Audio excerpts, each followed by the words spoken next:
वैसे हम खड़े हो तो हो जाएंगे इज्जत के लिए, लेकिन वंदे मातरम जैसे अल्फाज को मुंह से हम नहीं निकाल सकते। मैं क्या, कोई मुसलमान नहीं निकाल सकता, क्योंकि उसके ईमान के मामला है। तो खाली कुरान पर इस्लाम नहीं चलता, हदीस मुबारक है, बुखारी शरीफ है, अबू दाऊद शरीफ है, तिरमिजी है, मिशकात है, या सित्ता है, हदीस कुदसी है कि रसूल सल्लल्लाहु अलैहि वसल्लम ने फरमाया देश के साथ वफादारी ईमान का एक हिस्सा है। निस्फुल ईमान, यानी आधा ईमान आपका तब कंप्लीट होगा कि मेरी बात मानोगे, और आधा ईमान तब कंप्लीट होगा जो मेरी ये बात मानकर आप मुल्क के साथ वफादार रहोगे।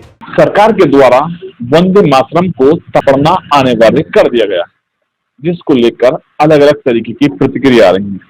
इस पूरे प्रकरण पर बात करने के लिए मेरे साथ मौलाना नाजिम अशरफी है। नाजिम अशरफी साहब से जानेंगे आखिर मुसलमान वंदे मातरम क्यों नहीं पढ़ना चाहता और आखिर क्या कुछ मुसलमानों के मन में है।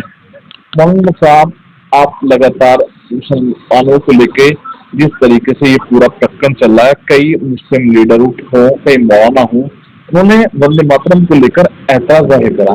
क्या आपको देश से प्यार नहीं है, या आखिर आप लोग क्यों इसको लेकर विरोध कर रहे हैं? देखिए शारिक भाई, मैं आपसे बता देना चाहता हूँ, वंदे मातरम वंदना करते हैं भारत की मिट्टी की, यहाँ की मिट्टी। तो वंदना असल में अगर ये मजहब में हमारे होता तो हम हर हाल में इसको वंदना कह देते हैं, कोई दिक्कत नहीं। वंदना नहीं कर सकते क्योंकि इसमें अल्लाह का शिर्क करना सबसे बड़ी बुरी बात है। अगर आप इस्लाम को मानते हैं तो अल्लाह के साथ किसी को शरीक नहीं ठहरा सकते उस जैसा, तो इसके सिवाय आप किसी की वंदना भी नहीं कर सकते, यानी किसी और चीज को नहीं पूछ सकते।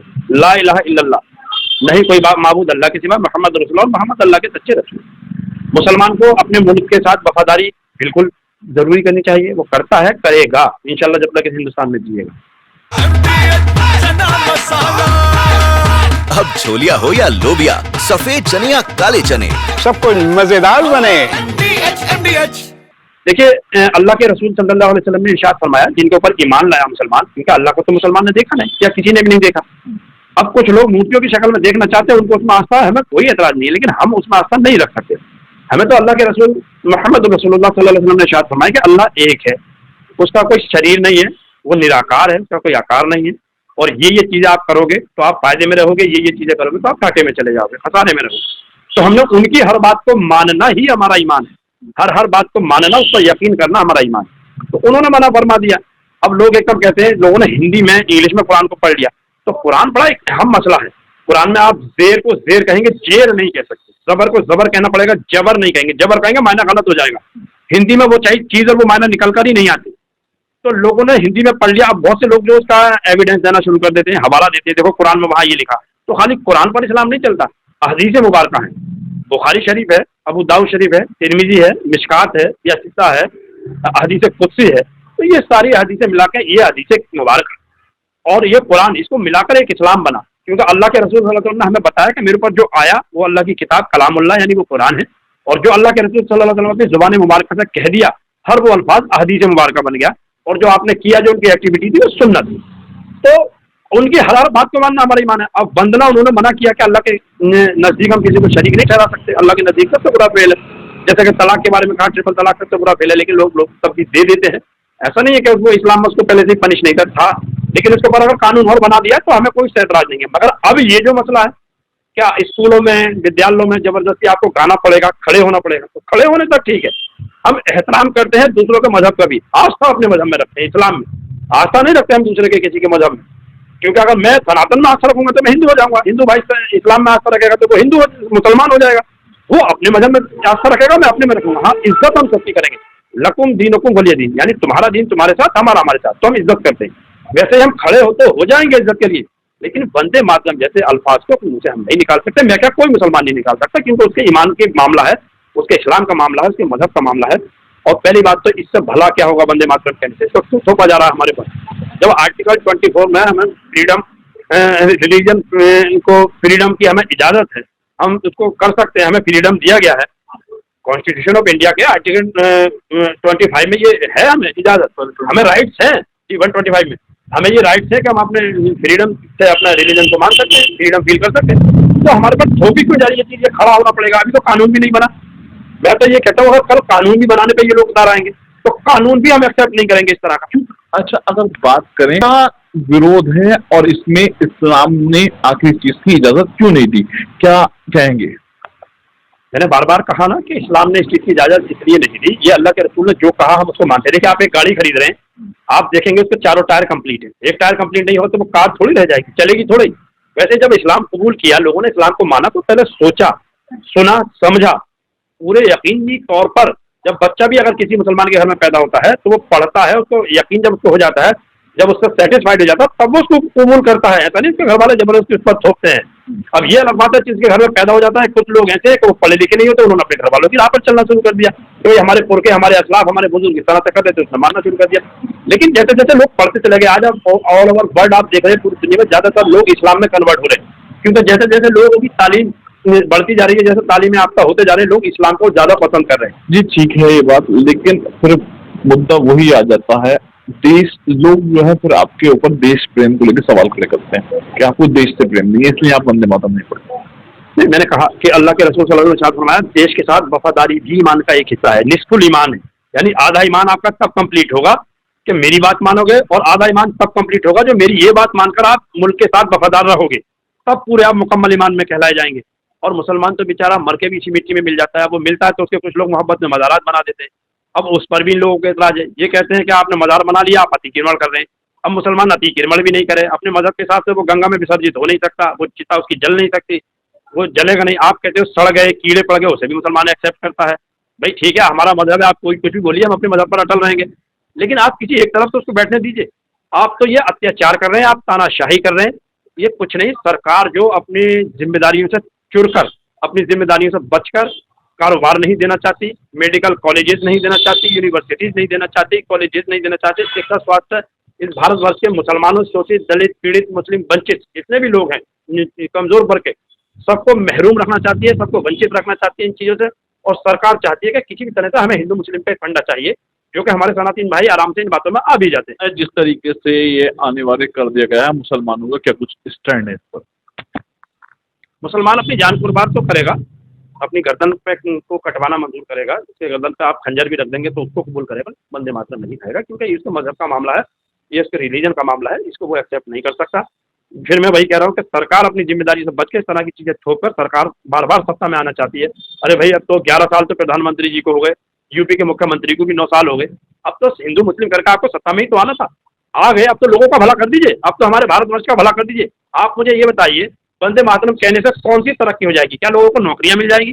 क्या लोगों को रोजगार मिल जाएगा? देश प्रेम को लेकर कई लोगों के बयान आए हैं कि देश प्रेम के लिए जो है तराना गाना है, तो इस पर आखिर आपत्ति क्यों आ रही है? अब उसको लेकर आपने बता दिया कि मजहब में इस चीज की इजाजत नहीं है, लेकिन जो है तुम्हारा सिर्फ देश प्रेम के लिए ही लोग जो है गा रहे हैं।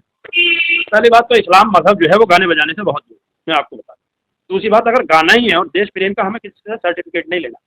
आप सोफिया कुरैशी को देख सकते हैं, वीर अब्दुल हमीद को देख सकते हैं, आप अब्दुल कलाम आज़ाद को देख सकते हैं, मौलाना अब्दुल कलाम आज़ाद को देख सकते हैं, एपीजे अब्दुल कलाम को देख सकते हैं। बहुत ऐसी चीज़ें हैं जो हमारे पास एविडेंस के तौर पर हैं। हमें किसी के सर्टिफिकेट की जरूरत नहीं है, देश प्रेम हमें दिखाना नहीं है, हमारे दिल में रखना है, वो हमारे दिल में है, हाँ है और रहेगा इंशाल्लाह हमेशा। मैंने कहा ना कि हम तो इतने वफादार हैं कि इस मिट्टी का मरने के बाद भी पीछा नहीं छोड़ते, इसी में दफन हो जाते हैं। ये अलग बात है कि वो हमारी इस मिट्टी की कब्र को भी हमारा अतिक्रमण बताते हैं। शायद उन्हें हमसे, उनके लोग दिमाग में, लोगों ने, उस शरारती तत्वों ने इस कदर जहर भर दिया, हमें आपस में भाई भाई के बीच में इतनी गहरी खाई खोद दी है कि आज उन्हें लगता है कि हमारी कब्रें भी अतिक्रमण है, जबकि बस यही मैं कहना। मुरादाबाद में मुस्लिम स्कॉलर मौलाना नाजिम अशरफी साहब से वंदे मातरम को लेकर चल रहे पूरे प्रकरण पे जानकारी की है। इसके अलावा और भी लोगों से जानकारी करेंगे और जानेंगे क्या कुछ कहते हैं लोग। सबको जग जाहिर है अच्छी तरह कि ये जो है मुसलमान इसे किसी भी हालत में कबूल नहीं करते, और मुसलमान इसमें शिरकिया करम तसव्वुर को मानते हैं कि इसमें इस्लाम के खिलाफ एक शिरकिया तसव्वुर है, इसलिए वो रिजेक्ट करते हैं। लेकिन कुछ ऐसा इस वक्त हो रहा है पिछले कुछ दिनों से कि सारे मुसलमानों पर ज़बरदस्ती हिंदू माइथोलॉजी, हिंदू मजहब या हिंदू कल्चर को ज़बरदस्ती थोपने की तैयारी है। यानी अगर दूसरे अल्फाज में कहूँ कि ज़बरदस्ती हिंदू बनाने की कोशिश हो रही है, तो कोई गलत नहीं होगा ये चीज़। ये मतलब एक ज़बरदस्ती हो रही है। कैसी हुकूमत है, कैसी सरकार है कि जो अपने देश के रहने वालों के साथ इंसाफ नहीं करना चाहती और एक ज़बरदस्ती वो करना चाहती है। कि आप मुसलमान हैं, हम मुसलमान मानने को तैयार नहीं है, हम जो हिंदू हम मजहब हमारा कहेगा हम वो करेंगे, हमारा जो हिंदू कल्चर कहेगा हम वो करेंगे और वही करना पड़ेगा। तो ये क्या जबरदस्ती हो रही है और इस जबरदस्ती का नतीजा इस देश के लिए अच्छा नहीं। ये मैं बड़ी सफाई से कह देना चाहता हूँ। सिर्फ क्या नाम सभी कोई आदमी ऐसा नहीं है जो इसका विरोध ना करेगा, सब लोग विरोध करेंगे। और अब जिस तरह से ये अनिवार्य कर रहे हैं, ये तो मतलब जबरदस्त विरोध की बात है कि इसका जो है कोई भी आदमी इसको कबूल करने को तैयार नहीं है। आप माँ मानते हैं, वो आपका, आप किसको क्या मानते हैं वो आप जाने, किस कौन से क्या नाम जमीन को आप माँ मानते हैं, किस दरिया को आप माँ मानते हैं, किस पेड़ को आप माँ मानते हैं, वो तो आप जाने, लेकिन उसको हमारे ऊपर नहीं थोप सकते। ये हम साफ कह देना चाहते हैं। देखिए, हमारा देश अनेकताओं में एकता का देश है, यही हमारी विशेषता है और इसी ने हमारे हिंदुस्तान को इतना खूबसूरत बनाया हुआ है। बहुत से लोग वंदे मातरम को इबादत मानते हैं जमीन की, खास तौर से मुसलमान और हम सब लोग यही मानते हैं कि हम जमीन की पूजा कर रहे हैं, जो हमारे मजहब में अलाउड नहीं है। हिंदुस्तान के अंदर सिख, ईसाई, मुसलमान और लोग भी रहते हैं। कुछ ऐसे लोग भी रहते हैं जो ना अल्लाह को मानते ना ईश्वर को मानते, वो नास्तिक होते हैं। सुप्रीम कोर्ट ने पहले भी इस बात का जजमेंट दिया था कि किसी को आप बाध्य नहीं कर सकते कोई किसी काम करने के लिए या किसी गीत को गाने के लिए। इस गीत से क्या हमारी इंडस्ट्री पे कोई फर्क पड़ने वाला है? क्या महंगाई कम होने वाली है या नौकरियां मिलने वाली हैं? इससे नेशनल इंटीग्रेशन को नुकसान होगा, लोगों के अंदर कंट्रोवर्सी पैदा होगी और ये सरकार तो हमेशा कंट्रोवर्सी पैदा करके ही जीत रही है, इसके पास कुछ और करने के लिए नहीं है। अब इसे नया शगुफा ये छोड़ा है ताकि हिंदू मुसलमान फिर करें और अपना वोट बैंक को पोलराइज करें। वैसे क्या इसके अंदर चॉइस रखनी चाहिए थी या ये जो इन्होंने लागू किया है? यकीनी तौर पे चॉइस होनी चाहिए कि किसी को आप मजबूर नहीं कर सकते कुछ कहने के लिए। आप देखते नहीं कि अगर कोई मुसलमान को डंडे के जोर से कहलवाता है कि जय श्री राम कहो तो कोर्ट उसके ऊपर एक्शन लेती है। तो आप जबरदस्ती क्यों कर रहे हैं जबकि ये धर्म से जुड़ा हुआ मामला है और ना ही ये देश की फलाह बहबूद के लिए कोई कंट्रीब्यूशन दे रहा है।